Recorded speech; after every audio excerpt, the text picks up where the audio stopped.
In a world chasing comfort and distraction, true strength has become a forgotten virtue.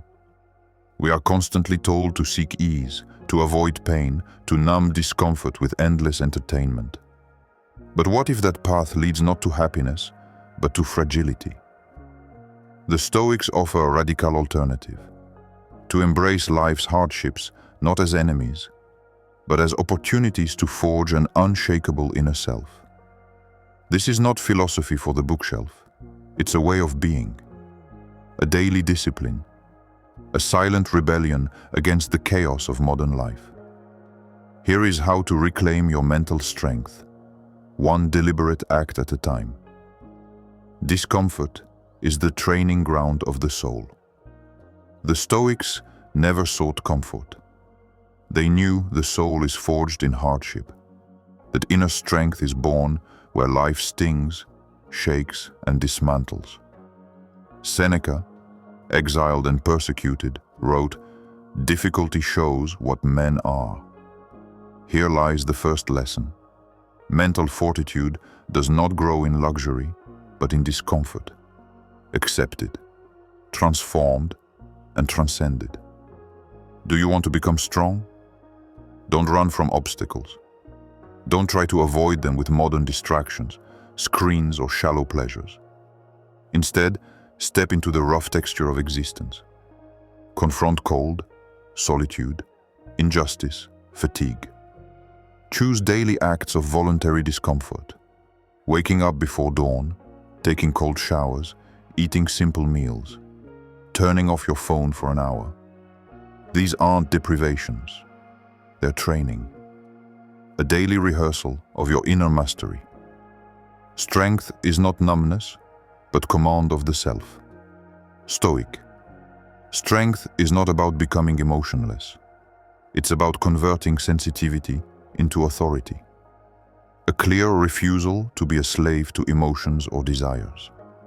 It's not suppressing what you feel, but looking at it with clarity and choosing, despite everything, who you want to be.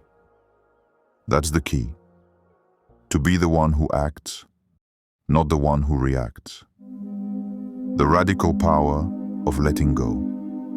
There are things within our control and things outside of it. Epictetus's deceptively simple phrase is a mental revolution. It's a weapon against anxiety, a torch in the darkness of chaos. Adopting Stoic strength begins with learning and living this distinction. The Stoics didn't preach indifference, they preached detachment. Anything you possess can be taken. Your wealth, your status, your reputation, even the people you love. Refusing this truth leads to anxiety. Embracing it leads to peace. Detachment is not disdain, but lucid love. You appreciate what life gives you, but you don't build your identity on it. You enjoy things without being owned by them. You love without possessing. You live without demanding. That's the Stoic paradox. The less you cling, the more present you become. The less you attach, the more freely you love. The forgotten compass. When all else collapses, what remains? Virtue. That ancient, overlooked, ridiculed concept. And yet, it is what anchors the Stoics' mental strength. Not success, not recognition, not pleasure, virtue. But what do we mean? Justice, courage, temperance, wisdom. These four pillars are the foundation of the Stoic temple. They don't glitter like trophies. They don't shout on social media. They stand, quiet, solid. Do you want to be unshakable? Make virtue your compass. Before every word, action, or decision, ask, is this just? Is this worthy? Is this good? If the answer is yes, proceed. Even if it's hard. Even if no one sees. Virtue won't promise you success, but it will give you dignity. Not ease, but clarity. And in a world of noise, clarity is a lighthouse.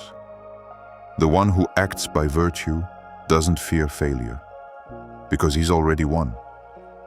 He stayed true to himself. You don't need to be admired, loved, or understood. You need to be upright. That's quiet greatness. It doesn't depend on anything. It inspires without making noise. It stands when everything else falls.